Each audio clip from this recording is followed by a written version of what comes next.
Welcome. You are always welcome. Well, whales are always welcome.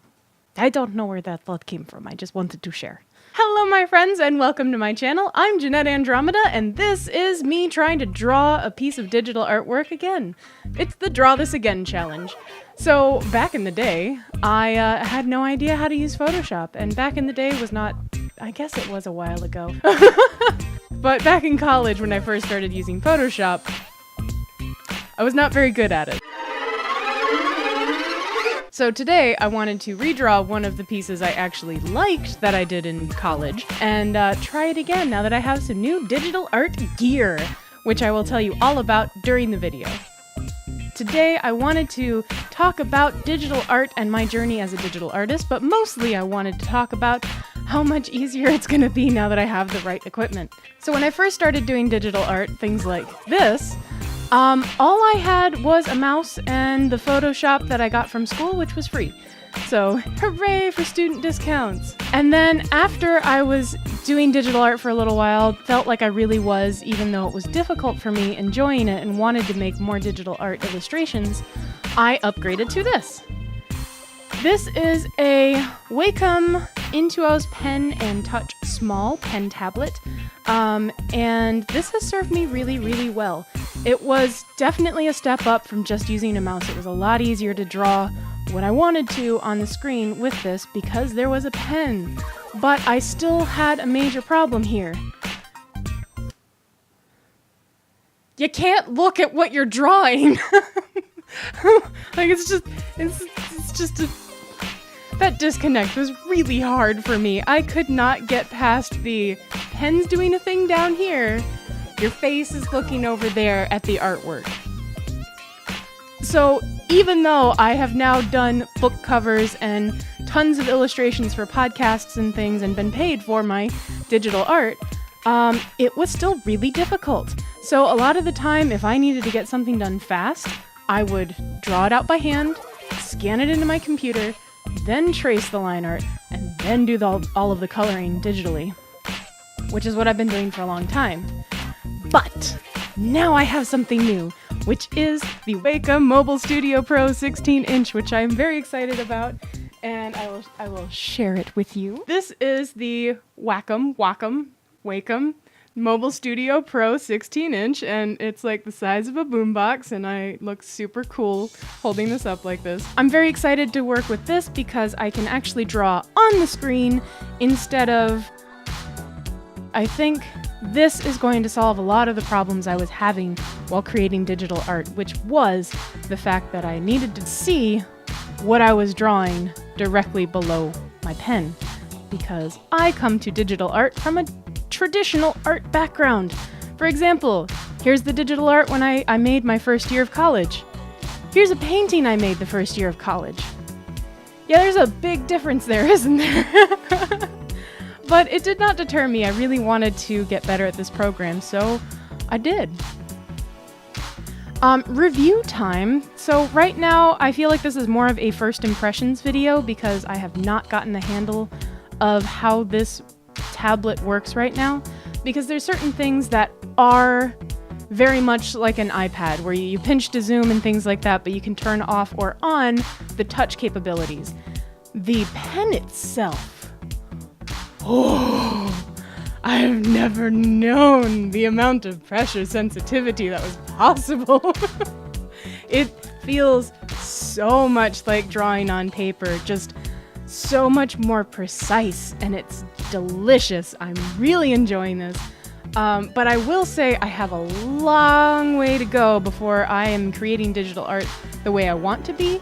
So even though I'm doing it pretty well now, I'm at a professional level at this point, there's still a long way I want to go. But that is the curse of the artist. As soon as you get to where you want to be, there are 12 steps further that you're looking at and trying to get to.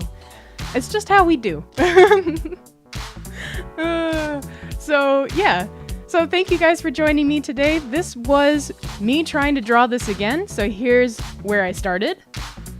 Back in 2007, I think. And today.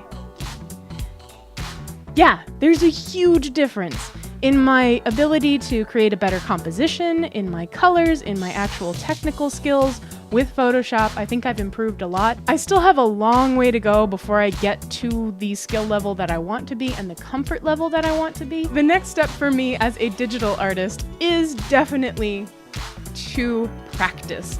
I have so much more further to go, and I will be using Skillshare courses to help me out. I know I talk about them a lot. It's because I legitimately use them a lot.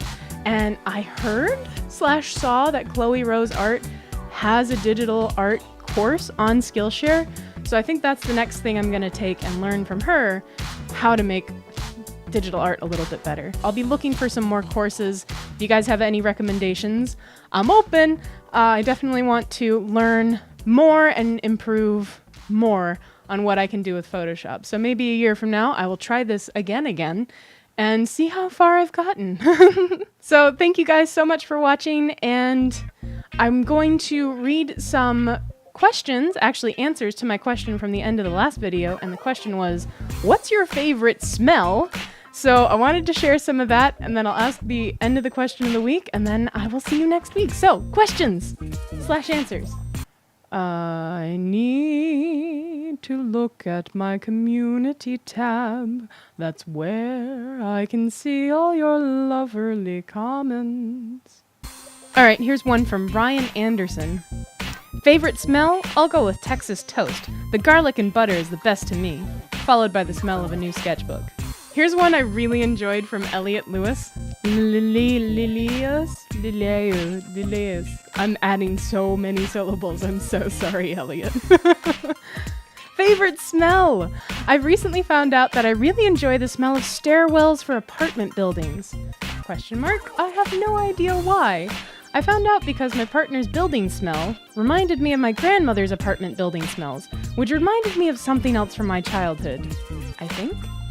I've never really lived in an apartment building, but nowadays every time I step into my partner's apartment building, I take a few deep breaths and it really calms me down. It's real strange, but I love it. Elliot, that is odd, but I find it so just kind of heartwarming for some reason, because it is really cool how a smell can bring back so many memories and so many emotions, and it is really cool when you kind of stumble into one and go, my childhood. Keep scrolling. Here's Molly. Hello, Molly. So this one's from Molly Williams. She said, my favorite smell is probably furniture polish. I don't know why, but the smell of the stuff just butters my toast. Texas toast? Also, paper is bloody wonderful. 100% support the act of paper smelling, especially new sketchbooks. Yes! I'm not sure if that's the face or the voice she made when she did that, but that's how I imagined it. Yes! So I was genuinely curious, what kind of furniture polish? And she replied, I'm a big fan of the lemon-scented ones. The orange is really good too. A nice smelling furniture polish mixed with a sense of accomplishment for cleaning is fab. I can totally understand that, like when you finish cleaning a room and all you smell is like the cleaning supplies and like fresh air, you're just like, yes! Adulting! A+! So thank you guys so much for watching, and for next week, the question is, what is something in your art that you really struggle with? Like for me, I definitely feel like hands.